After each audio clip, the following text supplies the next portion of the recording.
I can still feel the fabric of that shirt between my fingers, soft, like an old friend. It was a blue cotton shirt I'd picked out weeks ago, imagining how I'd wear it on our little dinner date in Paris. Lindsay had found the place online.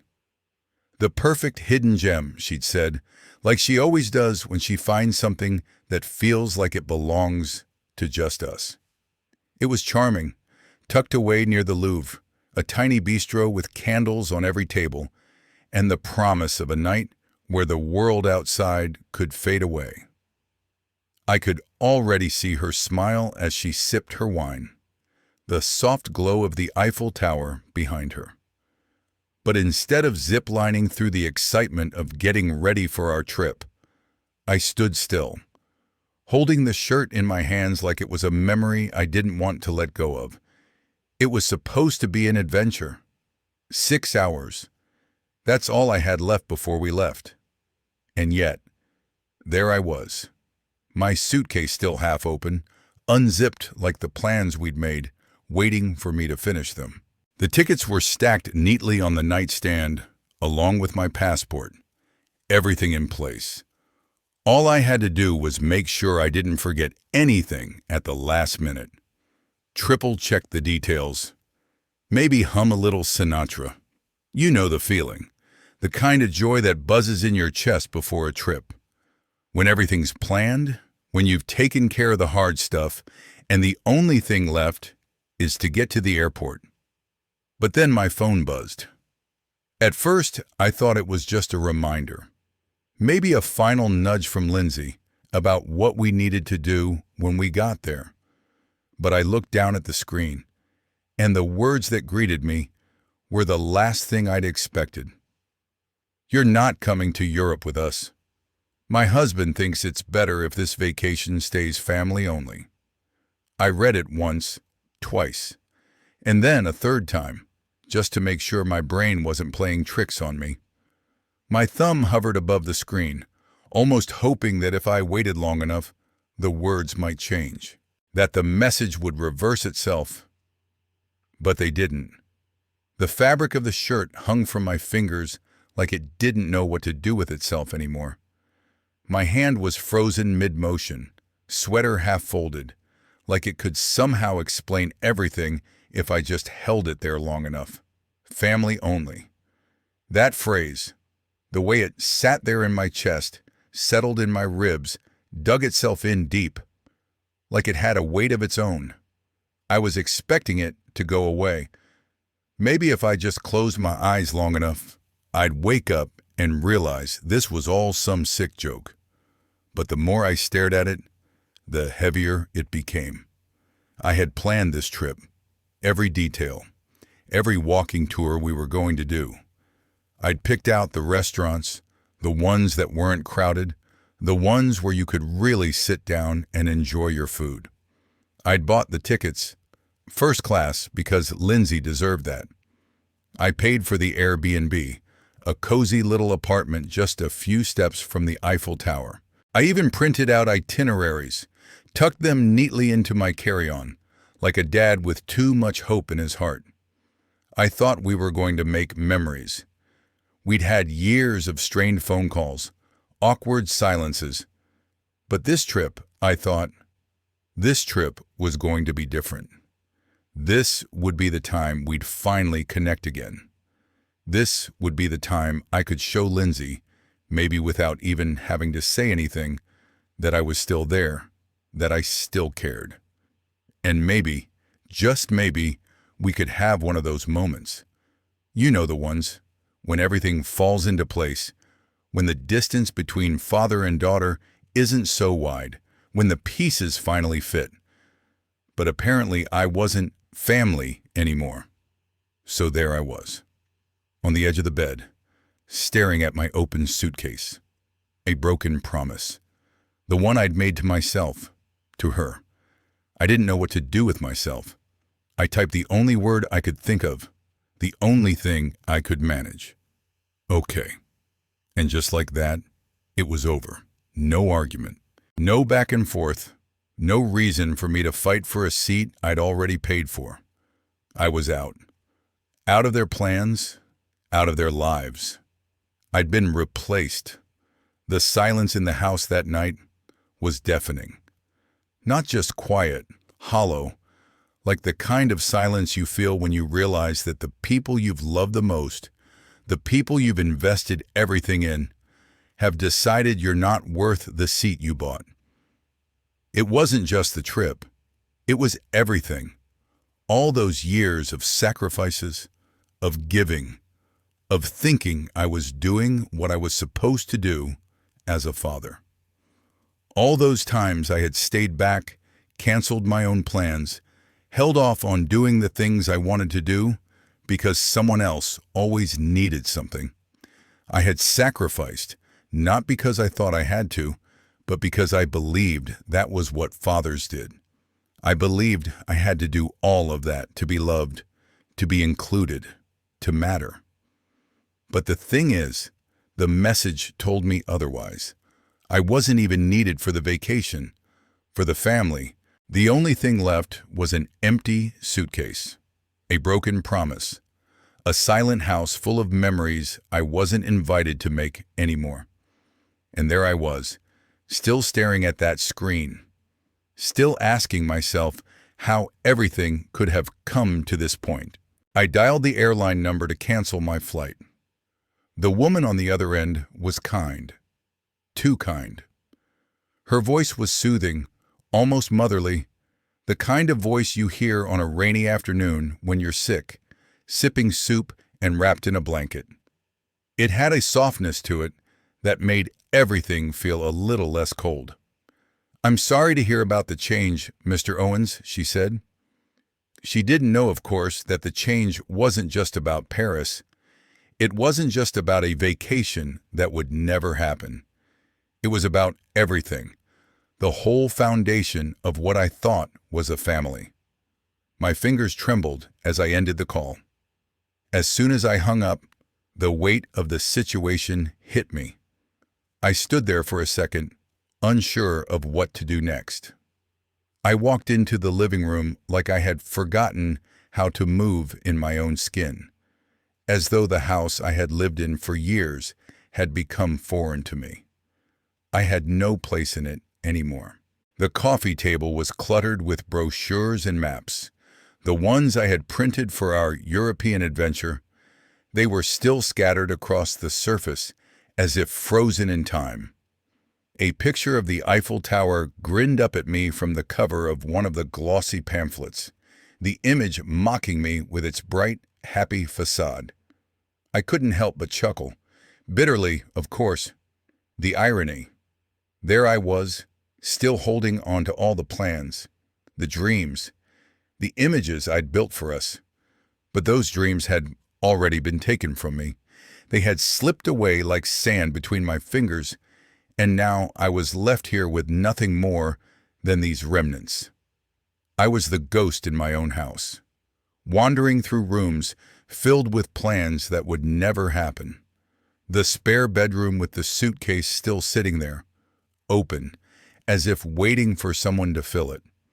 The kitchen with all the little jars of spices I'd stocked for our cooking adventures. Even the couch where I'd planned to curl up after a long day of sightseeing now felt like a distant memory. But then I saw it. The notification pinged. It was Facebook. A photo. Todd's parents standing proudly in front of the Eiffel Tower. The picture was everything they'd always wanted. Happy, smiling, a perfect moment captured. 2 wine glasses clinked together in a toast to the best family vacation ever. I felt something dark settle in my chest. The words family vacation hung in the air like an accusation. That word again. Family. It was as if I had no claim to that word anymore. I was an outsider. I wasn't family. I never was. I clicked on their profile, unable to look away. The next photo was worse.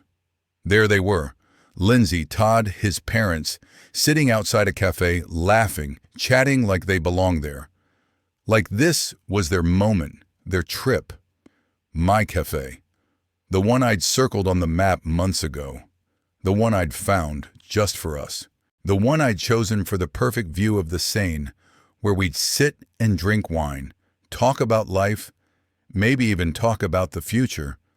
A place where the world could be just a little bit smaller, where we could all belong together. But there they were, without me. The smile on Lindsay's face, the joy in her eyes as she raised her glass to toast to a vacation I had planned, a vacation I had made happen for them. And yet, they had decided I wasn't part of it. I had been erased from the picture, from the life I thought I was still a part of. The suitcase was still sitting there in the hallway. I hadn't moved it. I couldn't. How could I? How could I pack it up and pretend like it didn't mean anything? Like it wasn't a symbol of everything I just lost. It was still open, still waiting. But it wasn't for me anymore. It wasn't for a trip we would take together. It was just an empty promise, sitting in the hallway like a headstone, marking the end of the version of me that had still believed I was wanted.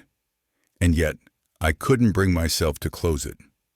I left it there, unopened, like a reminder of everything I had hoped for, everything I had believed in.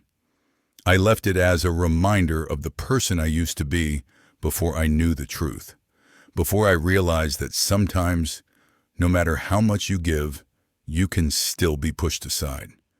There was nothing left for me in this house, only the ghost of the man I used to be, the man who thought he still mattered, the man who was no longer part of their family. I didn't sleep much that night. I lay there, staring at the ceiling like it owed me some kind of explanation. The dark room felt heavier than usual, almost suffocating. Every hour that passed seemed to stretch into another, filled with thoughts that churned in my mind like a storm. I didn't know what hurt more, the fact that I had been excluded from the trip, or that the person I loved most had made the decision for me. The morning came dull and gray, the kind of morning where even the sun doesn't bother to rise.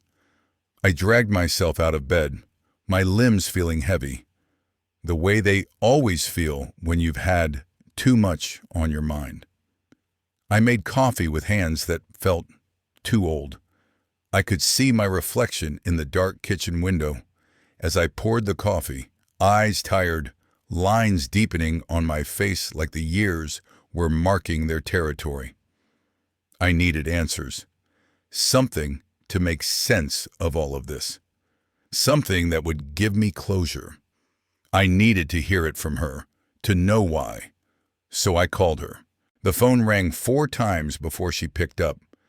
The voice on the other end sounded so light, too light, as if nothing had changed, as if everything was normal. "Hi, Dad?" Her voice was cheerful, too cheerful, like she didn't feel the weight of what had happened. I could hear street noise in the background, sounds of Paris, bustling, full of life. And I could hear Todd laughing.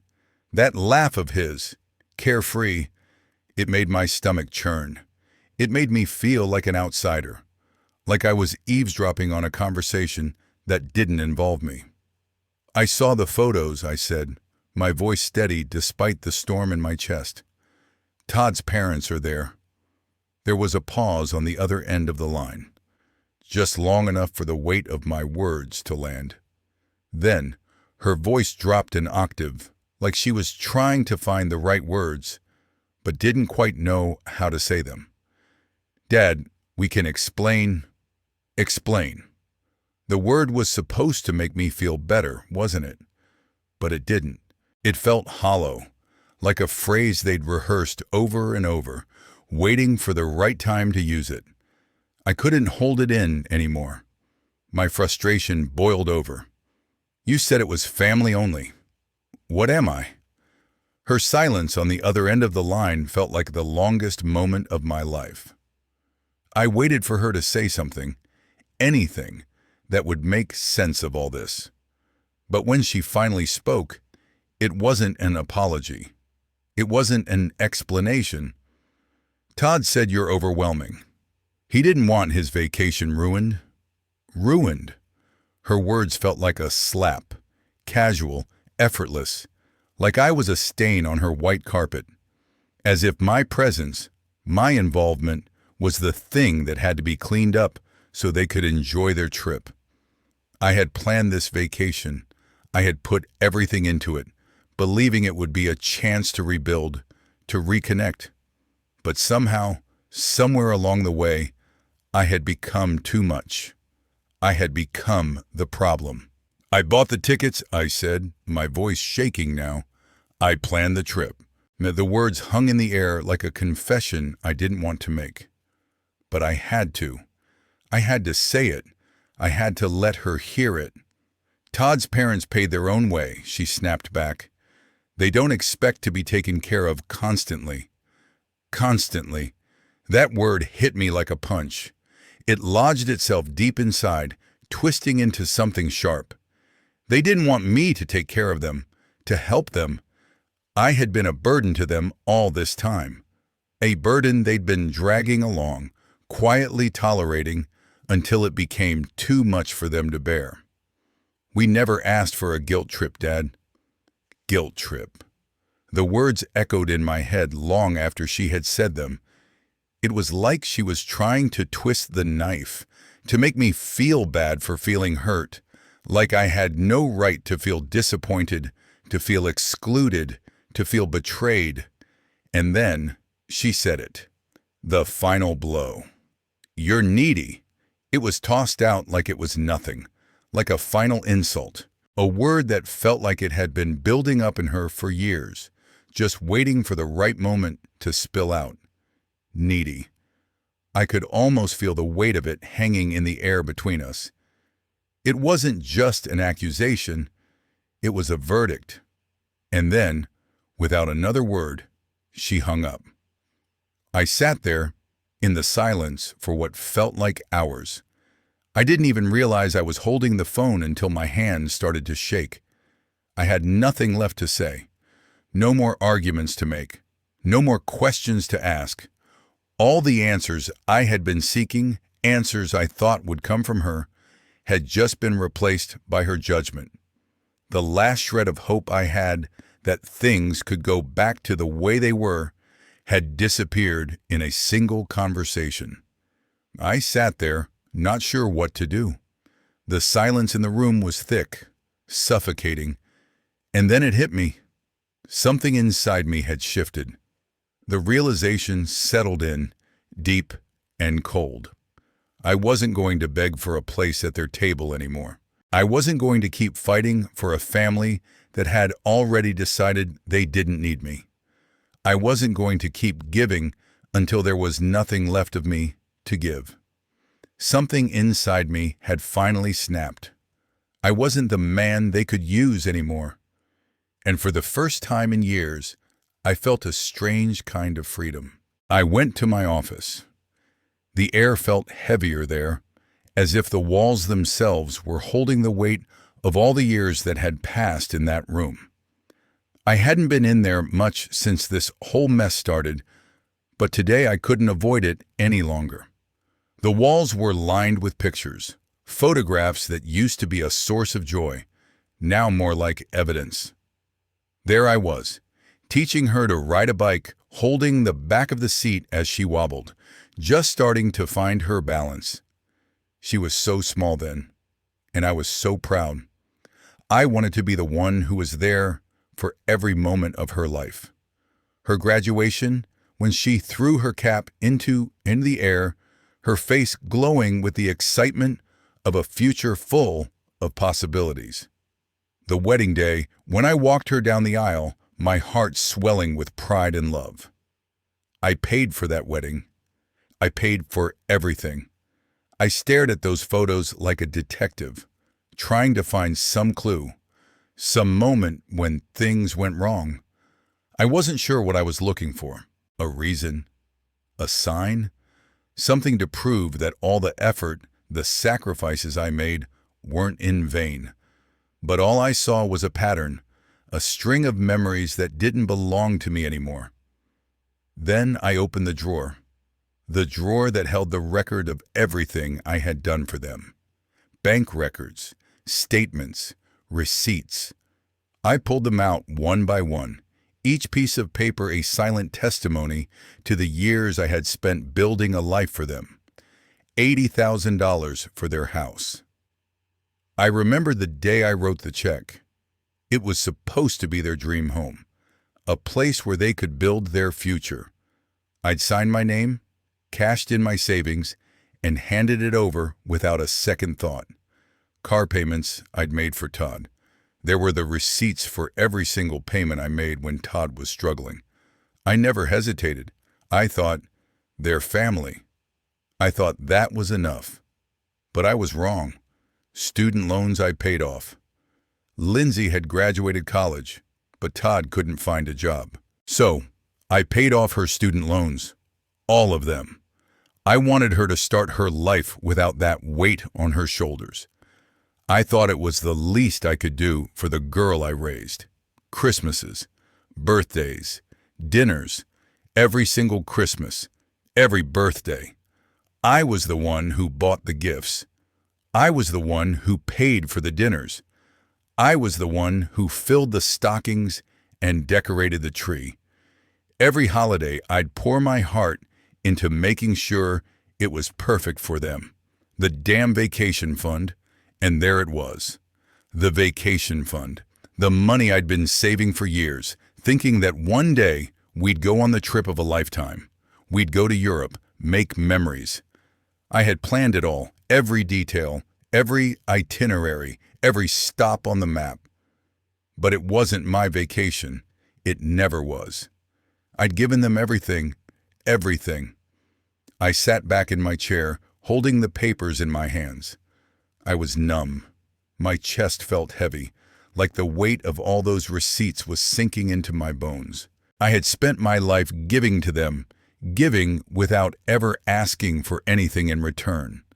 And now I realized something painful, something that broke through the fog of anger and confusion. They hadn't loved me. They had used me. The difference between being loved and being useful. I saw it so clearly now. I had been a tool for them, a means to an end. They needed something, and I was there to provide. They didn't need me. They just needed what I could give. And that realization hit me harder than anything else. So when another notification pinged on my phone, I didn't hesitate. I knew what was coming. Le Berard Restaurant, Paris. It was her, Lindsay. She was still using my credit card, the one I had added her to years ago, thinking it was just in case she needed help, just in case something happened. I thought I was doing something good for her.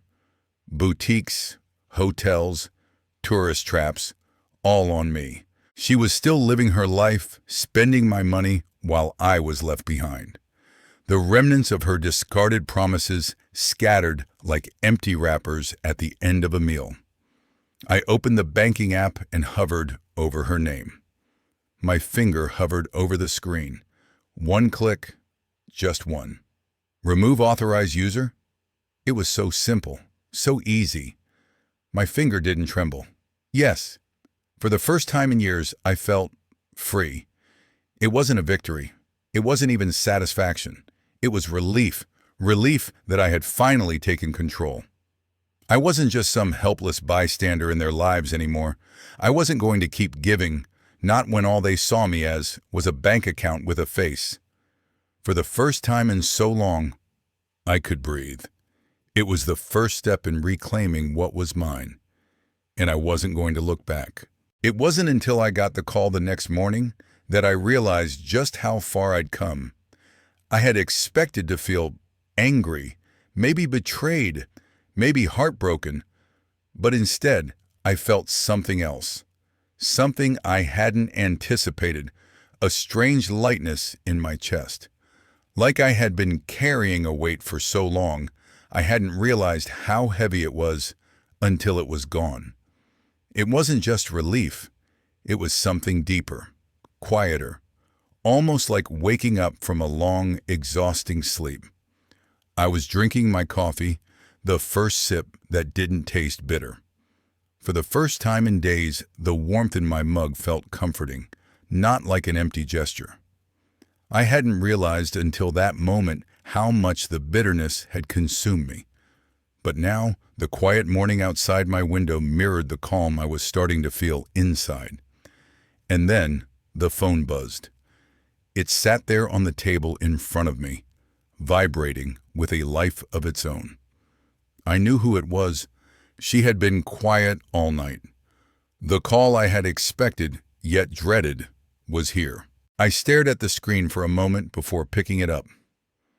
"Good morning, Lindsay," I said. The words came out so calmly, with a calmness I hadn't thought possible. There was a long pause on the other end of the line, and I could almost hear her take in a deep breath. She was collecting herself, I could tell. "Dad," her voice came through, tight with frustration. You can't do that." It was the first time I'd heard her voice crack, but it wasn't with the love I was used to. It was anger, pure and sharp. I could feel it, thick in the air between us. I didn't need to see her face to know what it looked like. Furrowed brow, jaw tight, eyes flashing with irritation. But I didn't care. Not anymore. It wasn't my problem anymore. "I removed your access," I said, my voice steady, almost detached. "It's done." There was silence, heavy and thick. She hadn't expected that, not really. She was used to me folding, to me giving in. But not this time. This time, I wasn't the one who'd betrayed anyone. I wasn't the one who'd crossed the line. Finally, her voice cracked with irritation. "You can't do that. I tried to pay for lunch, and it got declined. You made me look bad in front of Todd's parents. You don't know how humiliating that was." I let her vent. I let her say whatever she needed to say. I didn't interrupt. I just sat there, the phone pressed to my ear, looking out the window. The morning was calm, the sun rising just over the horizon. It was beautiful, peaceful, and in that moment I realized I wasn't angry. I wasn't hurt. I was just done. "It must have been embarrassing," I said, looking out the window, my tone almost casual. "But you'll be fine." Her voice rose, sharp and desperate, like she was trying to claw her way out of something she could no longer control. "You fix this right now, or there will be consequences." I paused, absorbing her words, feeling the weight of them, but the truth was, I wasn't afraid of her threats anymore. I wasn't afraid of her. I'd been living in their shadow for so long, trying to make things right, trying to fix everything. But now I was on the other side. I wasn't the one begging for approval. I wasn't the one apologizing anymore. "What kind of consequences?" I asked, my voice steady, my resolve firm. "I'm listening." Her next words hit me like a slap. "We've been talking, Todd and I," she snapped, her voice laced with venom. "We're looking into care facilities. You can't handle your finances. We'll sell your house to pay for it. You don't need all that space anyway." I froze. My house, the place I had worked my whole life to own, the one that had seen my family grow up, celebrated birthdays and Christmases, the place I had poured my sweat, my heart, and my soul into. She was going to sell it. She was going to take it from me. "You're getting older, Dad," she continued, her words cutting through me. "This is for your own good." The cruelty of it hit me like a ton of bricks. The manipulation was so clear now.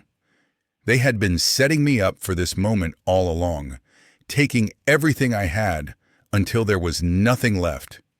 And when I stopped giving, when I stopped being useful, I became the problem. They didn't need me. They never had. I was just the one they went to when they needed something. And once I stopped being able to give, I was dispensable. I felt my chest tighten, my hands clench, but I didn't let the anger take over. I'd spent so many years angry, frustrated, resentful. But now I saw things clearly. "No," I said, finally finding my voice, the words coming out more decisively than I'd expected. "I'm not doing this. Not anymore. Enjoy your vacation." I hung up without waiting for her to respond. The quiet resolution settled in me, a calmness I hadn't felt in a long time. It was like a door had opened, and I had stepped out of the life I had been living for all these years. I had been waiting for permission to live, for someone to tell me it was okay to take care of myself. But now, I didn't need permission anymore. I was ready to take back control. I wasn't going to be their punching bag anymore. I wasn't going to be the one they used, the one they manipulated. I was done being the one who always gave and never received. The house still stood there, empty and quiet. But it wasn't my home anymore, not the way it used to be. Now it was just a place, and I was free to leave it behind. The decision had been made, and there was no turning back now. I stood up from the chair, my hands steady as I walked toward the file cabinet. The room felt different, the air thicker somehow. I had always kept everything organized, every important document in its place. But now, as I opened that drawer, it felt like I was about to open the door to a new chapter, one that would close a very painful, very long chapter of my life. The house, the money, the sacrifices, all of it. I had built a life for them, not for me. But they didn't deserve it anymore.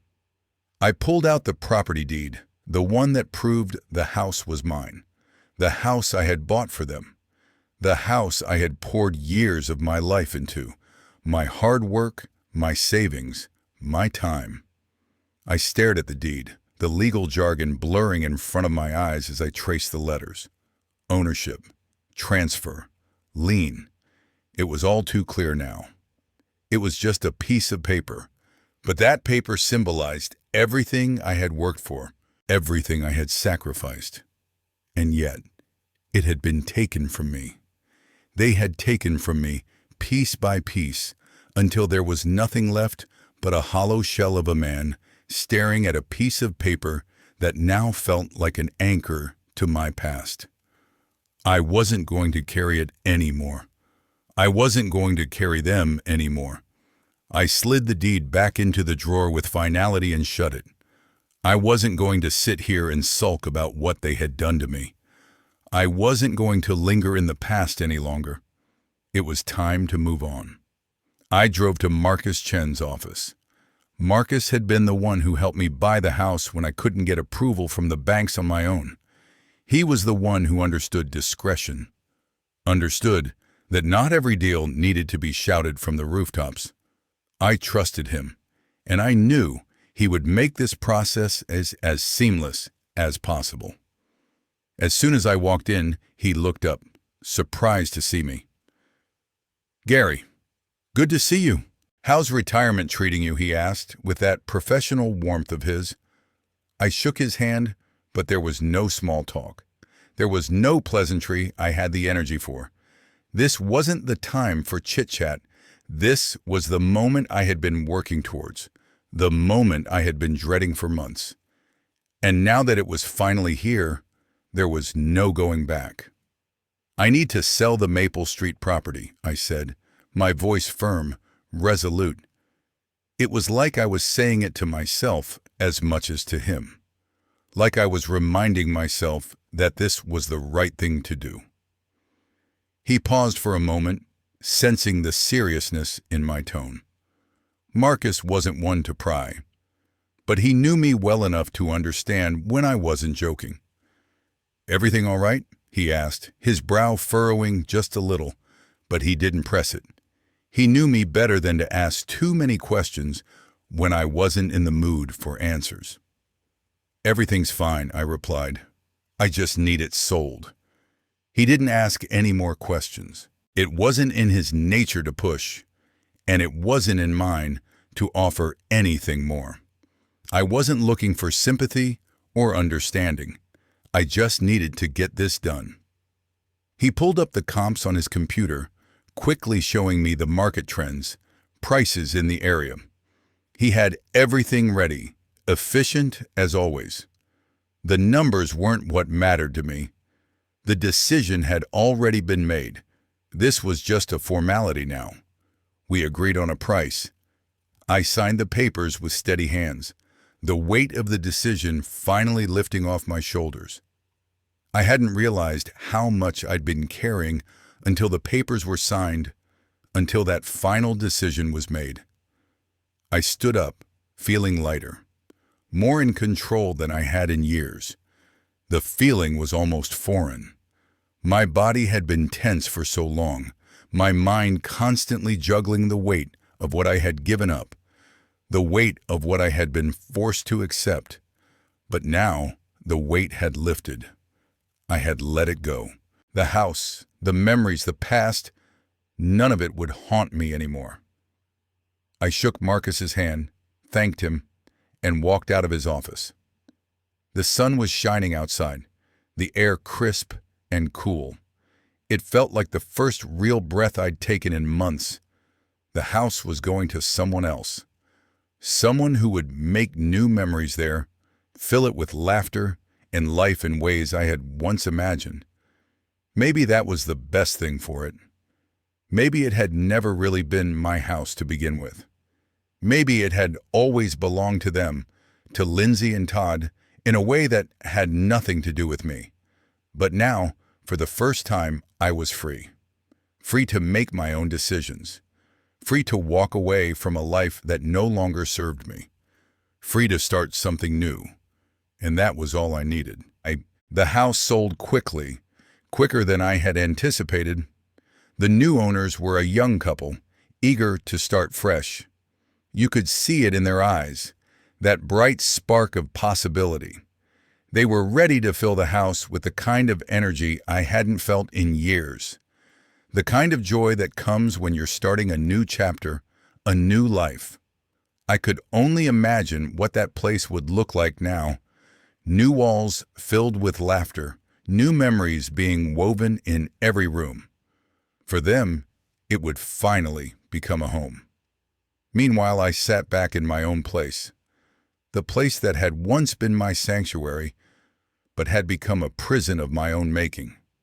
Now it was just a place without the heavy weight of responsibility for someone else's dreams. I didn't have to worry about keeping up appearances anymore. I didn't have to stay up late, planning vacations, buying gifts, or making sure they were always comfortable. The silence was different now. It wasn't an oppressive kind of quiet like it had been before. It was the kind of quiet that comes with freedom. 3 months later, I found myself driving past Maple Street one last time. It was an oddly peaceful drive. I didn't feel anger anymore, not toward the house, not toward Lindsay or Todd. I didn't even feel resentment. In fact, the closer I got to that familiar street, the more it felt like a chapter in my life was truly closing. The U-Haul truck was parked in the driveway, fresh with new energy. Michael and Sarah were moving in, unloading their belongings, their smiles as bright as the sun that had just started to peek over the horizon. The house, which had been so full of disappointment, now looked like it was alive again. It was no longer just a building. It was now a home, filled with the sounds of new beginnings. As I drove past, my eyes caught sight of Lindsay and Todd pulling up in their car. They were back from their vacation, still carrying their luggage, their faces slightly disoriented from the jet lag. But when they saw the strangers unloading their belongings, their expressions shifted. From confusion to disbelief, it was a strange mixture of emotions I couldn't quite place. They had no idea that I had taken back control of my life. No idea that their home had already been sold, that everything they thought they owned was now someone else's. I didn't stop. I didn't honk the horn. I just kept driving. I couldn't help but feel a strange sense of peace wash over me as I passed by. It was a peace I hadn't felt in years.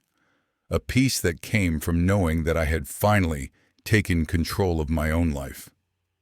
For the first time in forever, I wasn't trying to please anyone. I wasn't hiding behind the mask of family. I wasn't trying to be what they wanted me to be. I was just me. Later that day, I wandered into the local pet store, not really knowing what I was looking for, just letting the day carry me where it would. And there he was, Max, a golden retriever, a dog that looked like he had known heartbreak. His eyes held a kind of sadness that mirrored my own. It was a look that said, "I've been left behind too." The connection was immediate. He had been abandoned by his family, just like I had been. And maybe, just maybe, we were both exactly what the other needed. He didn't ask for anything from me. He didn't expect me to be someone I wasn't. He just wanted to be loved, to have a place to belong. And for the first time in a long while, I felt like I could offer that. I brought him home with me, and it felt right. We started a new chapter together, just the two of us. I bought an RV, something I had always dreamed of doing but never had the chance to. Max loved it immediately. He jumped in, tail wagging, ready for whatever the road had in store. We traveled across the country, visiting places I had always dreamed of seeing, parks, small towns, places that had always been just names on a map. Now they were destinations filled with new possibilities. Max and I made stops wherever we felt like it, taking long walks, enjoying the sunrise and sunset together. It wasn't about rushing to the next place. It was about being present, enjoying the freedom of not having a schedule, not having anyone to answer to. For the first time in years, I wasn't living for anyone else. I wasn't trying to prove anything. I wasn't working toward a goal that wasn't my own. I was living for me, for Max. For the first time, I was truly free. The road ahead was mine to travel. And with Max by my side, there was nothing I couldn't handle. I felt a sense of purpose again. A purpose that wasn't tied to a house, a family, or expectations. It was just me, the open road, and a dog who understood the importance of this moment as much as I did. And as we drove down the highway, I couldn't help but think, this is exactly where I was supposed to be. Finally.